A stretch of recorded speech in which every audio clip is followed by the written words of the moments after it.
All right, guys, today I'm going to attempt to do my rear sway bar on my 2020 M340. I've got my rear sway bar, or anti-roll bar, as BMW calls it, and try and bring you guys along for the ride and make somewhat of a how-to video out of this. I know I haven't seen anything done on a G20. I've seen some of the F30 videos and stuff like that, and using that kind of as a template, so it should be pretty similar. But so far, I've just got the wheels off the car. We got to drop the exhaust. So first thing I did was remove the nut from the downpipe to the catback exhaust there, that spot, and there's another one right there, so we can loosen up the exhaust and take everything off. Next is going to be removing this brace, again, so we can gain access to the catback exhaust and drop everything down. I also have the KC Designs chassis bracing right there as well, so I'll have to remove that. All right, to get this exhaust bracket off, we're going to get an E10. And there's 2, 4, 6, 8 E-Torx bolts there, and then there's a couple 10mm hex bolts holding on the bracket as well.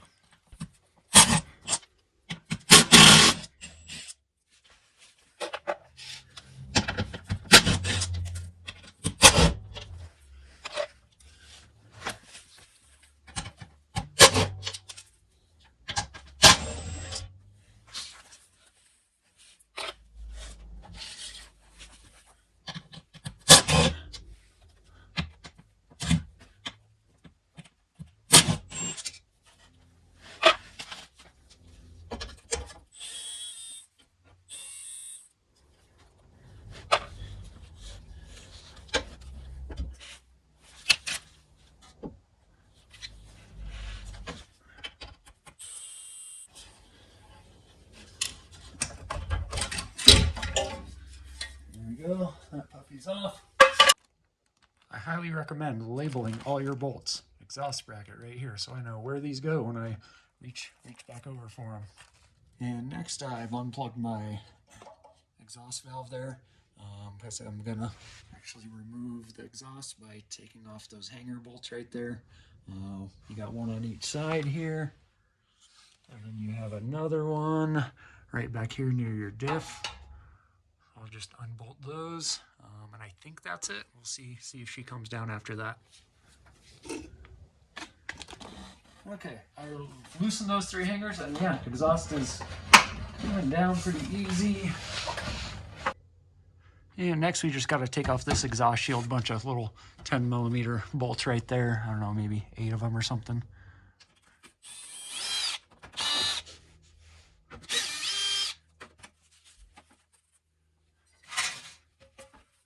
The exhaust has to be in my way now.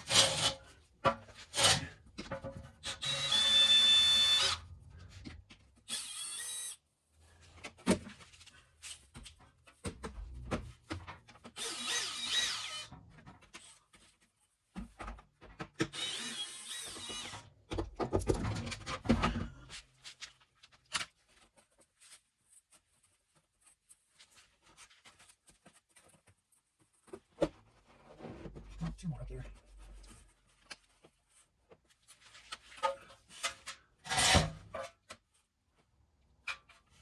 Okay, you're also going to want to take off just this plastic tray here, so you can get access to the thrust arm, like arm right here. That'll need to come off to drop everything down, so just show you this on the one side.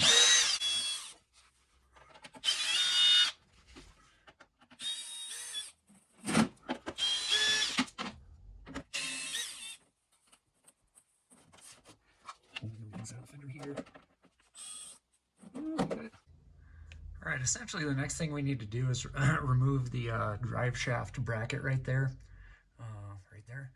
so that when we drop the subframe, the differential right here is going to drop with it. All this is kind of connected as a unit. All right, 13mm for this bracket.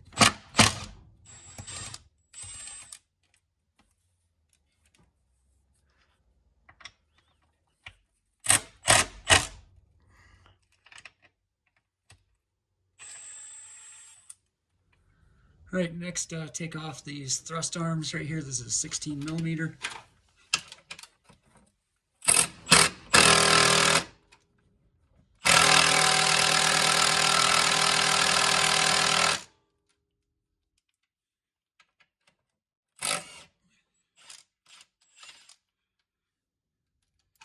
your subframe is still going to be held in by this bolt up here, so you're not actually dropping anything yet.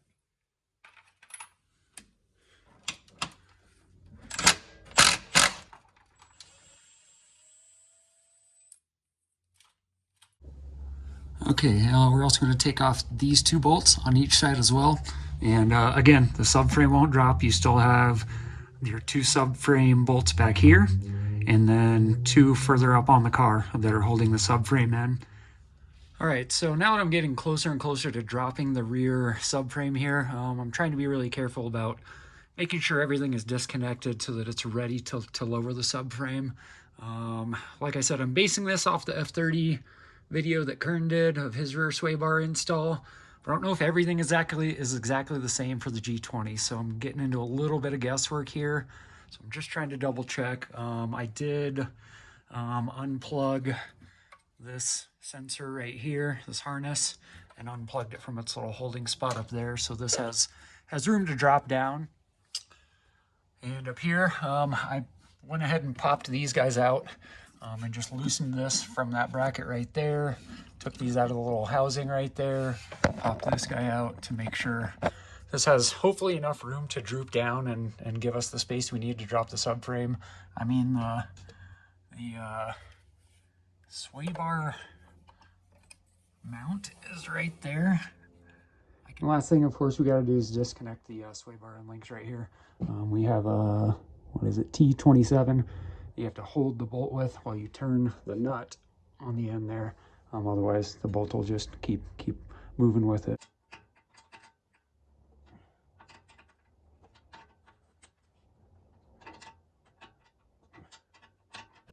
All right, went around and just loosened each for the subframe bolts up by hand, little by little by little. I can finally at least get to this bottom link or bracket, sway bar bracket. So I'm gonna go ahead and hit that and then move up to the top one, see if I can get that one. All right, guys, I got to jump in with a little commentary here.